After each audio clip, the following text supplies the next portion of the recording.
Bonjour à tous et bienvenue sur Auteur en live. Aujourd'hui, nous retrouvons à nouveau François Vanni pour qu'il nous parle tout simplement d'un de ses nouveaux romans. Je te laisse te présenter pour les personnes qui ne te connaissent pas. Bonjour, François Vanille. Je suis auteur auto-édité. J'ai déjà 8 livres à mon actif. Et on se retrouve aujourd'hui pour mon dernier, là, Noces d'hiver, qui est un roman historique et fantastique. Et du coup, qu'est-ce que tu aimerais changer dans le monde de la littérature? Ah, ah. Qu'est-ce que j'aimerais changer dans le monde de la littérature? J'aimerais qu'il soit plus accessible, parce que c'est pas. Mon expérience d'auto-édité fait que j'ai quand même dû bien batailler pour y arriver. Donc, je me dis que les gens qui ont envie de publier leur premier livre sans passer par un éditeur, un peu un parcours du combattant, quoi. J'aimerais que ça change, quoi, que ce soit plus simple, qu'il n'y ait pas besoin d'avoir de connaissances techniques très avancées pour pouvoir s'auto-éditer. Et de quel auteur ta plume s'inspire-t-elle, notamment pour le roman dont tu vas nous parler aujourd'hui? Ah bah là, clairement, Dumas, Les Trois Mousquetaires, bien que ce soit pas ma seule source d'inspiration, mais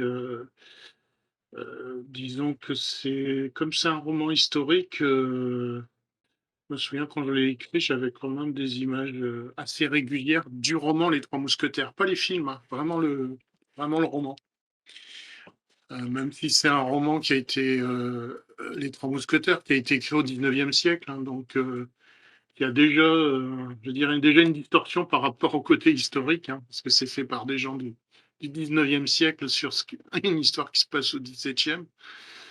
Mais ouais, il y a beaucoup de personnages moi, qui m'ont plu dans les Trois Mousquetaires, notamment le personnage de Milady, qui est un personnage haut en couleur. Voilà. Et quel est ton objectif littéraire avec la sortie de ce roman? Ce roman, si tu veux, c'est c'est un peu la suite de 2 livres que j'ai sortis avant. Un livre qui est un livre un peu particulier, qui est un jeu de rôle, Le Masque et l'Épée. Et dans ce livre, en fait, il y a, pour expliquer un peu les règles et l'univers, il y a un livre dont je vais être le héros. Donc, avec des paragraphes numérotés, où on peut jouer le personnage de mon roman, là, dont on parle aujourd'hui, mais on le joue dans une histoire à paragraphes numérotés, où on fait des choix d'orientation. Est-ce que je vais à gauche? Est-ce que je vais à droite? Et quand j'ai eu fini tout ça, que le jeu de rôle a été sorti, que le scénario aussi a été joué, je me suis dit, en fait, les gens n'ont pas une vision linéaire de mon histoire, et pourquoi pas en faire un roman. Donc en fait, j'ai repris le scénario qui sert d'exemple dans le jeu de rôle, et j'en ai fait un roman de KPDP. Voilà. D'accord. C'est comme ça que j'en suis arrivé à écrire ce livre.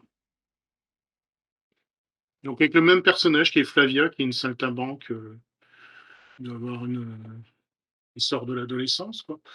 Et une saltimbanque qui vient de Suisse et qui rencontre une troupe à Paris de Commedia dell'arte. Et du coup, est-ce que tu peux nous le présenter rapidement dans les grandes lignes?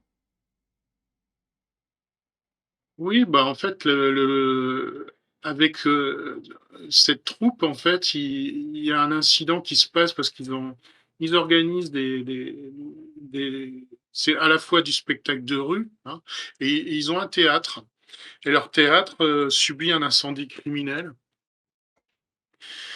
Et ils pensent que ça vient d'une vengeance, donc ils vont monter une vendetta en utilisant l'un des personnages de la Commedia dell'arte qui s'appelle le Brighella.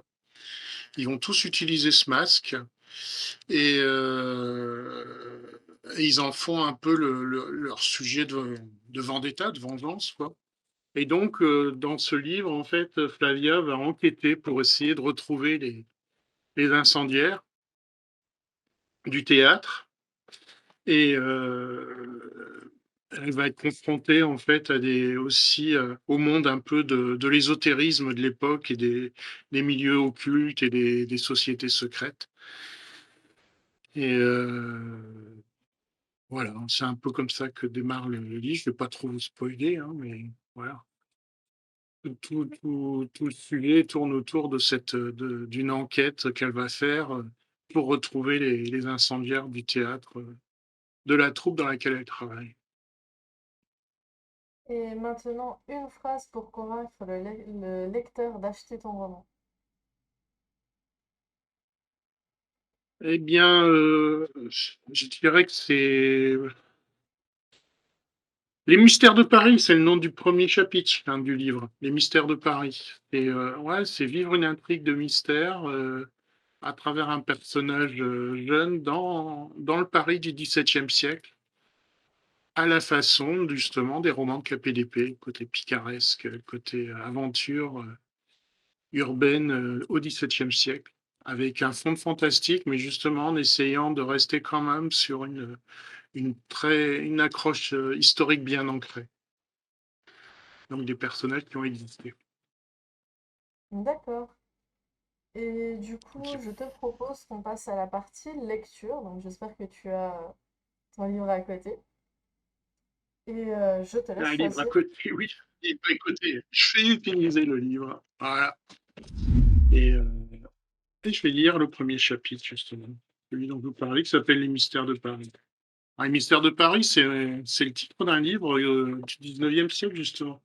Je crois que c'est Eugène Sue qui l'a écrit. Euh, mais du coup, c'est pas du tout le même contenu. Alors, le vent glacial de l'hiver s'engouffrait dans les rues étroites de Paris, faisant voler les flocons de neige comme des étoiles filant dans le ciel nocturne. Flavia, c'est le personnage, jeune saltimbanque au cœur vaillant, se tenait debout, observant les gardes suisses s'éloigner pour leur service au Louvre. La solitude l'enserrait comme un étau, mais elle était déterminée à ne pas faillir. Autour d'elle, les logements de la troupe de la Commedia del Mazorco a été menacé par un décret royal qui avait surpris toute la petite communauté des locataires de l'usurier Henri Picolet. Toutefois, Flavia ne pouvait se laisser abattre par ces sombres perspectives. Flavia était une figure contrastée dans la pénombre de sa chambre de bonne. À l'âge tendre de 16 ans, elle était encore à mi-chemin entre l'enfance et l'âge adulte et entrait dans la saison fougueuse et impétueuse de la jeunesse.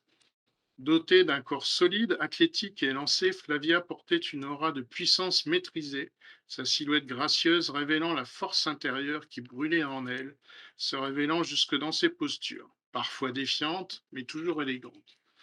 Ses longs cheveux auburn ondoyants, comme une cascade de feuilles d'automne et parfois flamboyants au reflet de la bougie, encadraient un visage aux traits doux, mais ses yeux sombres brillaient d'une détermination farouche. Vêtue d'une veste rouge élimée par les spectacles itinérants, elle semblait à la fois fragile et résiliente, comme une rose qui pousse entre les pavés. Sa mine trahissait une certaine nervosité, mais lorsqu'elle tenait son arbalète, qu'elle maniait avec une précision déconcertante, ses mains devenaient stables et agiles, pouvaient ainsi, prouvant ainsi sa passion à maîtriser son art de saltimbanque. L'arbalète posée près d'elle était comme une extension d'elle-même, un moyen de se défendre et de montrer son talent au public. De plus, son numéro de funambule comportait désormais une phase culminante où elle s'asseyait sur une chaise dont les deux pieds étaient en équilibre sur sa corde. Elle visait alors une pomme placée dans une corbeille de fruits et la plantait dans une planche de bois épaisse. C'était grâce à ses nouveaux amis acrobates de la troupe qu'elle avait pu atteindre ce degré de performance inégalé. Dans ses entraînements solitaires lors du voyage avec ses oncles mercenaires, elle avait acquis les bases et un style qui lui était propre. Avec les acrobates, elle avait atteint la pleine maîtrise de son art. Ayant appris à lire et écrire à Genève, elle était bien plus qu'une simple artiste de rue. Flavia était une femme en quête de son identité, défiant les conventions de son époque pour se tailler une place dans un monde dominé par les hommes. Flavia était une énigme en soi, combinant habilement la fougue de la jeunesse avec la sagesse acquise auprès de ses oncles, aujourd'hui garde suisse, dont elle était déterminée à ne plus dépendre matériellement. Ses origines helvétiques la rendaient étrangère à Paris, mais sa persévérance et sa soif de liberté feraient d'elle un personnage mémorable au cœur des mystères qui la guettaient. Installée dans sa chambre exiguë, Flavia se laissa bercer par les flammes vacillantes du poêle, plongeant dans ses souvenirs les plus intenses. L'image du théâtre émergea de ce songe crépusculaire. Ce soir-là, le théâtre de la Commedia del Mazorco était en ébullition. Les rires, les applaudissements et les éclats de voix résonnaient dans l'air chargé de poudre et de parfums. Les spectateurs étaient comblés par la performance de la troupe, mais le destin en avait décidé autrement. On arrête là, on est à peu près à la moitié du chapitre.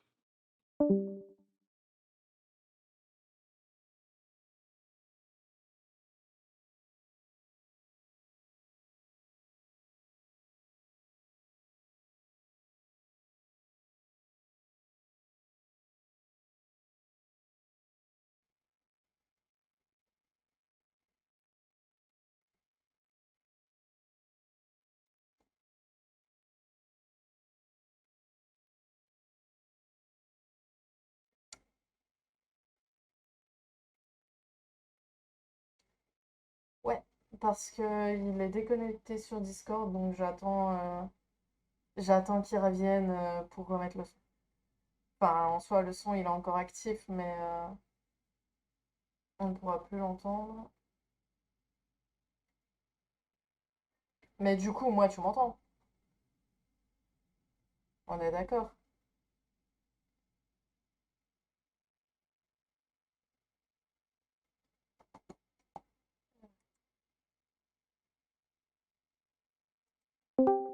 Bon retour parmi nous. Bon, ouais, je suis de retour.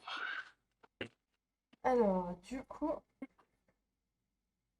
reprenons où nous en étions. Est-ce que tu as un projet d'écriture actuellement? Bah, pour le moment, non, mais je travaille sur la traduction de mes livres, en fait, en ce moment. Et puis, je travaille avec des correcteurs pour les corrections de ces traductions et, euh, et les éditions. Non, voilà, je travaille plus sur la communication là, de mes livres en ce moment. Je suis pas vraiment en phase d'écriture.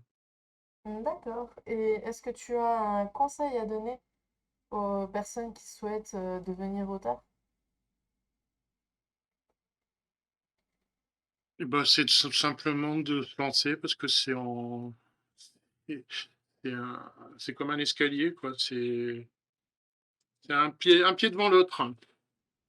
Donc, déjà, passer la page blanche et déjà réfléchir à qui on est comme lecteur et écrire aussi en fonction d'une cible de lecteurs.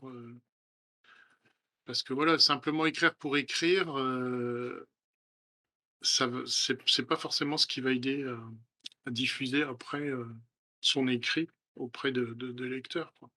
Le dur, c'est de trouver des lecteurs, en fait. Donc, il faut vraiment avoir conscience de quel type de lecteur on est, après quel type d'écrivain on est et quel message on va faire passer à travers ses écrits. Si on n'est pas clair avec ça, je pense que c'est difficile après de s'auto-éditer. D'accord. Alors du coup, on va s'arrêter là pour la partie rediffusion pour la VOD. Donc sur YouTube, si vous avez aimé cette petite vidéo, cette petite présentation, n'hésitez pas tout simplement à aller en description, vous y trouverez le lien pour acheter le roman. N'hésitez pas à vous abonner et à nous suivre sur les réseaux et pourquoi pas à rejoindre l'association si jamais vous êtes auteur ou que vous êtes graphiste, etc. Enfin, que vous avez un pied dans le monde de la littérature, n'hésitez pas à venir nous voir. Et, euh, et on se dit à bientôt pour une prochaine interview.